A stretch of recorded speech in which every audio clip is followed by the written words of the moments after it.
کہ وقت کا سب سے بڑا تقاضا ہے کہ ہم لوگوں کے پاؤں پڑھ کے ان کو اللہ کا راستہ بتاتے.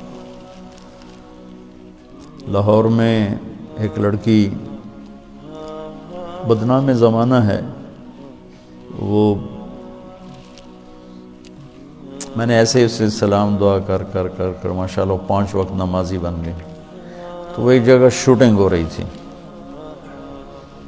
تو میں نے اسے فون کیا. میں نے کہا میں لاہور میں ہوں، مل سکتی ہو آ کے؟ اس نے کہا میں تو شوٹنگ کر رہی ہوں، 10 بجے فارغ ہوں. میں نے کہا اچھا بیٹی، جب فارغ ہو جاؤ نا پھر آ جانا، میں تیرا انتظار کروں، چاہے لیٹ بھی ہو تو آ جانا. یہ ہے کوئی 8 بجے کے بعد. 9 بجے پوری شوٹنگ ٹیم، باقی اداکار، ڈائریکٹر، کیمرہ مین سارے وہاں پہنچ گئے. میں بڑا حیران ہوں. میں نے کہا ہے تم تو کہہ رہی تھی میں 10 بجے فارغ ہو گئی. وہ کہنے لگی میں نے اپنے ڈائریکٹر سے کہا کہ مولانا طارق جمیل صاحب نے مجھے فون پہ کہا ہے کہ جب فارغ ہو تو آ کے مجھے مل جانا. وہ ڈائریکٹر بھی سامنے بیٹھا تھا. تو یہ کہنے لگے کہ مولانا طارق جمیل صاحب تیرے جیسی لڑکی کو فون کریں گے، یہ کیسے ہے؟ انہوں نے کہا آپ یہ کہتے ہو تو مجھے بیٹی کہتے ہیں. تو اس نے کہا شوٹنگ آف کرو، اور پورا سارا شوٹنگ کا جتنا بھی عملہ ہے چلو چل کے مولانا کی ملاقات کرو. میں اس آدمی کو دیکھنا چاہتا ہوں جو ایک طوائف کو بیٹی کہتا ہے. وہ سارے مجھے ملنے آ گئے، سارے. صرف ممبر پہ بیٹھ کے تقریر کرنے کا تمہیں شوق ہوتا ہے کہ ہم بھی علامہ کہلائیں، ہمارے بھی کوئی جوتے اٹھائے، کوئی بیگ اٹھائے، کوئی آگے چلے، کوئی پیچھے چلے، کوئی چائے پیش کرے، کوئی روٹی پیش کرے. شاہ اسماعیل شہید نے بازار حسن میں گشت کیا تھا، موتی طوائف کے پاس گئے تھے. اللہ مجھے بڑے بول سے بچائے، اللہ مجھے بڑے بول سے بچائے، اللہ مجھے بڑے بول سے بچائے. 1831 میں ان کی شہادت ہوئی ہے. 1831. تو 1831 سے پہلے کا زمانہ، یعنی 1810-20 کا زمانہ لگا لو، جب وہ دلی میں ہوتے تھے. اس کے بعد بازار حسن میں اللہ نے مجھے توفیق دی جانے کی، اور میں ان طوائفوں کے گھروں میں گیا، ان سے ملا، ان کے پاس بیٹھا. ان کی ہمدردی، دلداری کہ اللہ نے مجھے توفیق دی، ان پر خرچ کرنے کی توفیق دی، انہیں گناہ سے بچانے کے لیے. تو اب 8-9 سال ہونے کو ہیں. تو لمبے کے بازار حسن میں ہر ہفتے تعلیم ہوتی ہے، اور اس میں طوائفیں آ کے تعلیم میں بیٹھ. کسی کو کلمہ نہیں آتا تھا، ان کے کلمے یاد کروائے. وضو نہیں پتہ تھا، وضو کروائے. نماز کا نہیں پتہ تھا، نماز سکھائی. اور کتنی لڑکیوں کی شادیاں ہو گئیں. کتنیوں نے کہا ہمارا خرچہ لگا دو تو ہم یہ پیشہ چھوڑ دیں گے. میں نے ان کا خرچہ لگا دیا، وہ گھر بیٹھ کے کھا رہی ہیں اور برائی نہیں کر رہی ہیں. تو مجھے اس میں کوئی آر نہیں محسوس ہوئی کہ میں اسے بھی اپنی آخرت کا سامان سمجھتا ہوں.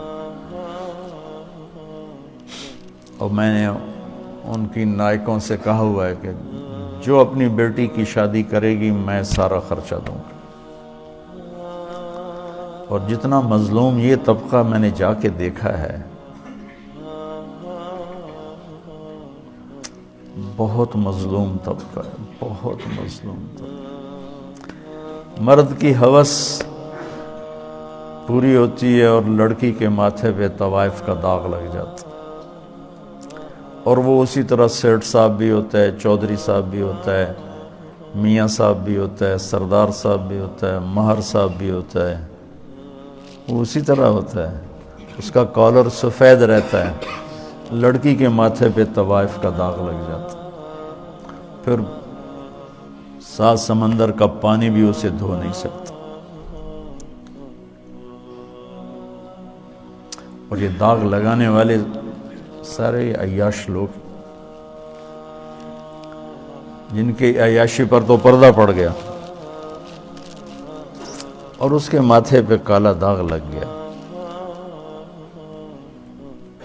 ایک ماں بڑی طوائف ہے، اس کی بیٹیاں جوان ہیں، تو میں نے کہا تو ان کا کوئی رشتہ تلاش کر، میں سارا خرچہ تمہیں دوں گا، شادی کرائیں.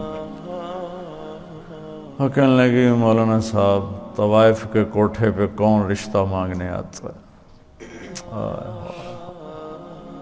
مجھے لگا جیسے کسی نے میرا دل چیر کے رکھ دیا. طوائف کے کوٹھے پہ رشتہ مانگنے کون آتا؟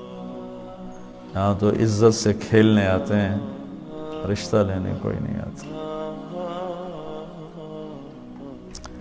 تو مجھے اللہ کے فضل سے میں اسے اپنی آخرت کا سامان سمجھتا ہوں کہ کم از کم ایک پورا محلہ طوائفوں کا، اس میں نمازیں شروع ہو گئی ہیں.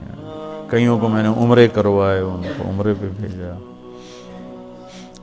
آج ابھی آنے سے پہلے ان کا جو ایک مردوں میں ایک بڑا چودھری ہوتا ہے، ایک عورتوں میں ہوتی ہے، ان کا اپنا ایک پورا نظام ہے. میں نے اسے فون کر کے کہا تم تیاری کرو، میں تمہیں عمرے پہ بھیجتا ہوں. اس نے مجھے اتنی دعائیں دی، اتنی دعائیں دی. تو میں چاہتا ہوں تبلیغ تمہارے اندر اس طرح اترے.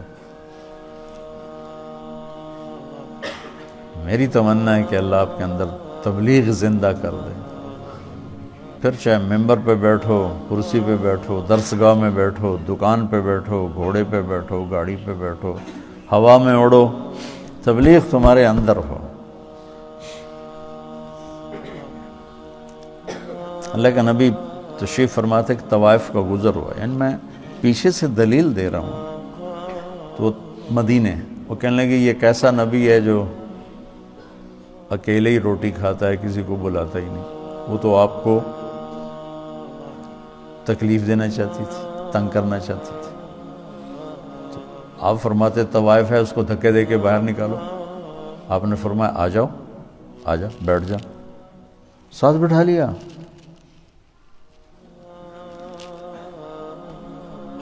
تو کھاؤ.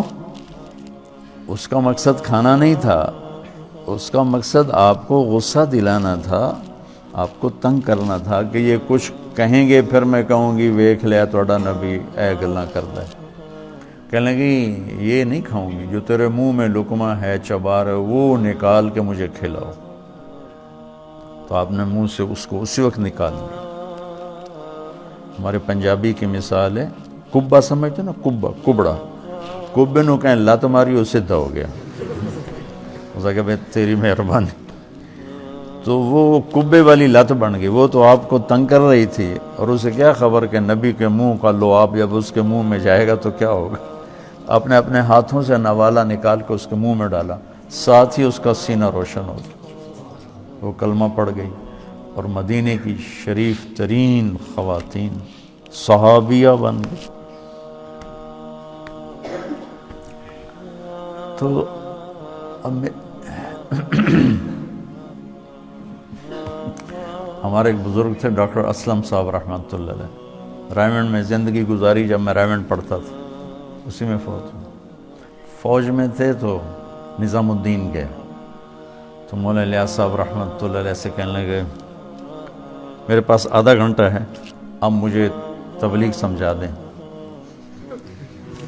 تو مولانا الیاس صاحب رحمۃ اللہ نے فرمایا کیا کرتے ہو؟ کہ جی میں ڈاکٹر.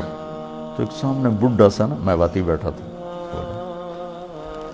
کہ اس کو آدھے گھنٹے میں ڈاکٹری سمجھاؤں. وہ کہنے لگے میں آدھے گھنٹے میں اس کو ڈاکٹری سمجھاؤں گا، اس ان پڑھ کو میری عمر گزر گئی، میں اس کو ڈاکٹری سمجھاؤں آدھے گھنٹے میں. تو کہنے لگے تو مجھے تم نے کوئی گھسیارا سمجھا کہ میں تمہیں آدھے گھنٹے میں تبلیغ سمجھاؤں؟ میں بہت ٹائم لے کر آؤ، میں تمہیں سمجھاؤں گا. پھر وہ ایسا لگے کہ پھر ساری زندگی ان کی رائمنڈ میں گزر، ساری زندگی. بس مرض الموت میں بیمار ہو کے گھر گئے، وہیں انتقال ہو گیا ان کا. تو جو کچھ میں نے دیکھا ہے یا 50 سال ہونے کے مجھے تبلیغ میں، وہ میں تمہیں ممبر کے 1 گھنٹے میں کیسے سمجھاؤں. اس لیے تو میں مشورہ دیتا ہوں کہ جو کہوں وہ کر لیا کرو تو فائدہ ہو. ابھی صاحب رائے مت بنو، نقصان اٹھاؤ، کیونکہ تمہارے پاس وہ تو بچوں پوری دنیا میں جانے کی نیت